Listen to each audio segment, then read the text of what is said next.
Assalamualaikum warahmatullahi wabarakatuh.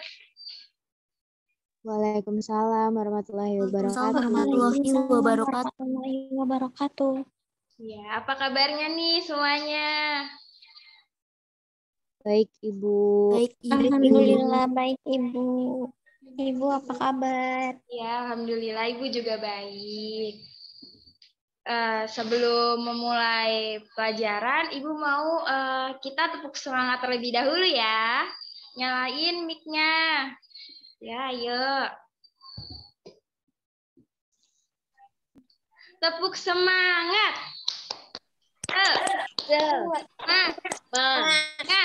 Semangat. Iya, terima kasih nih yang sudah tepuk semangat. Semoga kalian juga bersemangat gitu ya. Nah, sebelum memulai pelajaran, Ibu minta salah satu siswa memimpin doa. Silakan Nur Rahma Fadila untuk memimpin doa.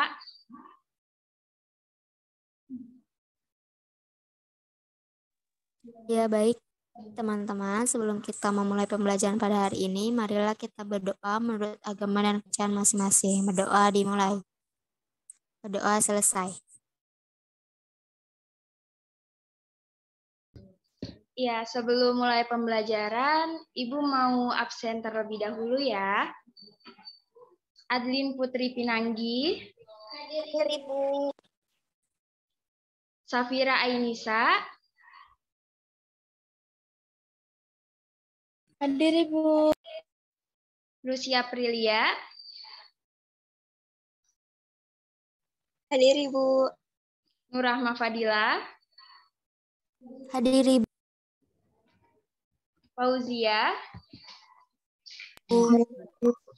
Alma Maulida. Hadir, Ibu. Iya, sepertinya semuanya hadir ya. Nah, minggu kemarin kita udah mempelajari materi tentang organ pernapasan pada hewan. Nah, sekarang kita akan membahas organ pernapasan pada manusia. Sebelum mulai materi, Ibu akan menyampaikan tujuan pembelajaran hari ini. Sebelumnya Ibu izin share screen terlebih dahulu ya.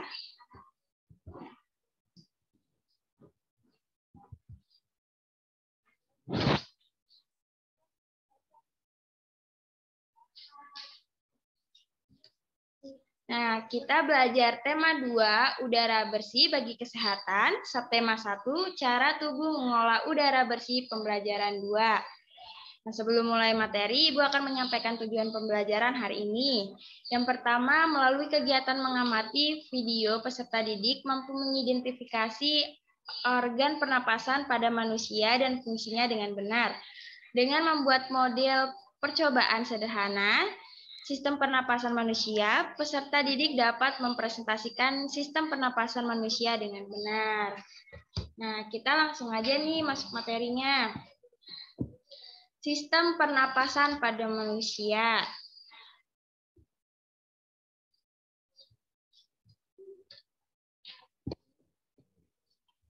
Sistem pernapasan pada manusia, semua makhluk hidup itu bernapas seperti manusia, hewan, dan tumbuhan.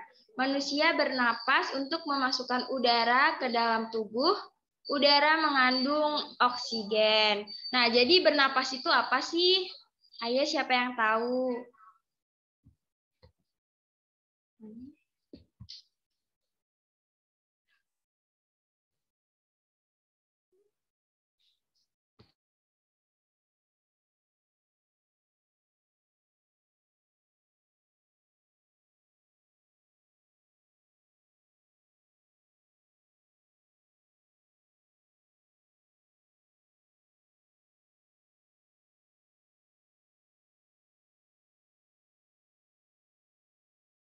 Bernapas itu keluar masuknya udara, Bu.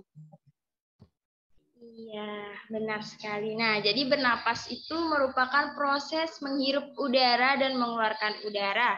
Udara yang dihirup manusia itu disebut oksigen atau O2. Udara yang dikeluarkan disebut karbon dioksida atau CO2. Organ pernapasan manusia terdiri atas hidung, faring, laring, trakea, bronkus, bronkiolus, dan paru-paru atau alveolus.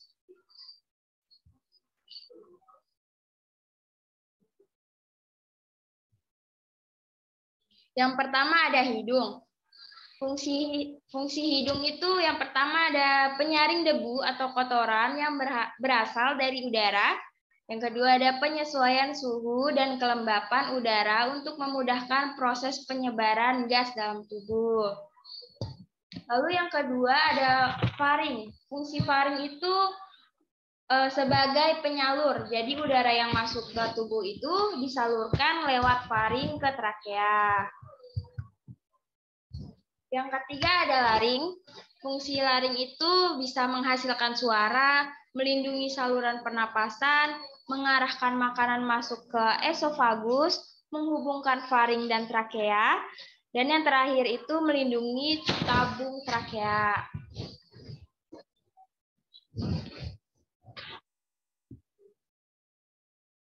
Yang keempat ada trakea atau batang tenggorokan. Fungsi trakea itu penghubung antara bagian hidung dan paru-paru. Penyaring kembali udara yang masuk dan mengantarkan udara tersebut ke paru-paru. Yang kelima, bronkus. Fungsi bronkus itu untuk mengatur beberapa banyak udara yang boleh masuk ke paru-paru. Nah, selain itu, organ ini juga berperan agar oksigen sampai ke paru-paru dan memastikan bahwa karbon dioksida berhasil kembali keluar melalui mulut atau hidung. Yang keenam ada bronkiolus. Bronkiolus berfungsi untuk menyalurkan udara dari bronkus ke alveoli. Selain itu, bronkiolus juga berfungsi untuk mengontrol jumlah udara yang masuk dan keluar saat proses bernapas berlangsung. Nah, tanpa adanya bronkiolus ini, maka paru-paru baik hewan maupun manusia itu akan mengalami gangguan dan juga kerusakan. Yang ketujuh ada alveolus. Fungsi alveolus itu sebagai tempat bertukarnya oksigen dan karbon dioksida. Dalam sistem pernapasan, saat sampai di alveolus, oksigen akan dialirkan ke saluran bagian tubuh lewat darah. Nah, sedangkan karbon dioksida akan dikeluarkan melalui napas yang dihembuskan. Nah, ini ada organ pernapasan manusia. Yang A ini ada di sini tuh hidung. Terus ada faring, sini ada laring, ini trakea, ini bronkus, ini paru-paru, dan yang terakhir ini ada diafragma. Selanjutnya ada paru-paru.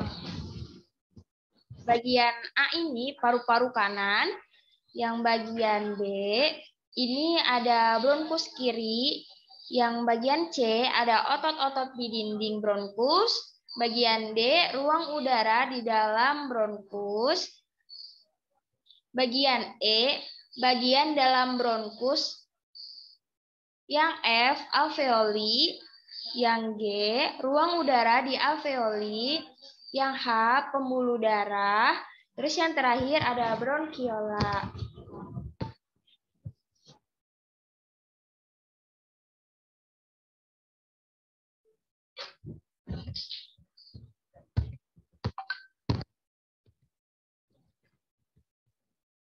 Nah, di dalam paru-paru ini, oksigen terserap ke dalam pembuluh darah halus. Nah, sebaliknya, gas karbon dioksida itu dari pembuluh darah masuk ke dalam paru-paru dan selanjutnya dibuang saat kita menghembuskan napas. Nah, ini ada alat pernapasan manusia. Nah, alat pernapasan manusia itu ada paru-paru. Perhatikan alur pernapasan manusia berikut. Udara masuk ke tubuh melewati rongga hidung, terus ke trakea, terus ke bronkus, dan yang terakhir ada paru-paru. Nah, dari paru-paru ini ke bronkus, lalu ke trakea, terus ke rongga hidung, dan yang terakhir itu udara keluar dari tubuh.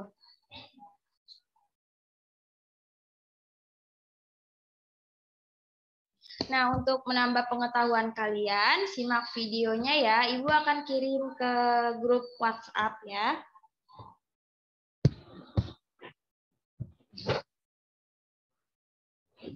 Lalu Ibu juga akan kirimkan LKPD via WhatsApp. Sekalian kalian kerjakan ya. Nah, Ibu juga akan memberikan kalian tugas kelompok untuk membuat model organ pernafasan sederhana. Lalu minggu depan kalian menyajikan hasil karyanya. Untuk kelompoknya, kalian bisa memilih sendiri berdasarkan teman terdekat kalian. Nah, karena materinya sudah selesai, Ibu mau tanya nih.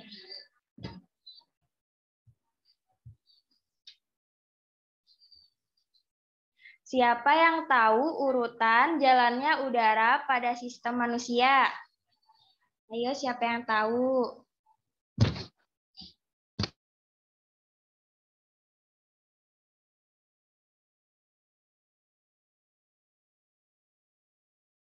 Ayo, siapa yang berani menjawab?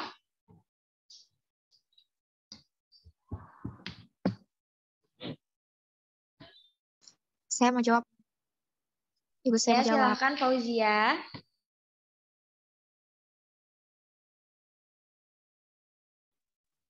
Jadi, urutan jalannya udara pada pernapasan manusia itu awalnya dari rongga hidung, terus ke faring, terus ke laring, terus ke bronkus, terus ke bronkiolus, kemudian ke paru-paru, Bu. Iya, betul sekali. Terima kasih Fauzia. Nah, Ibu mau tanya lagi nih yang kedua.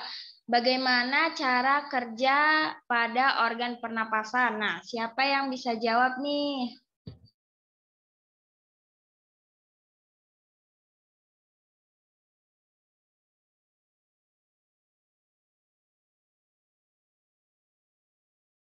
Ayo, siapa yang mau jawab?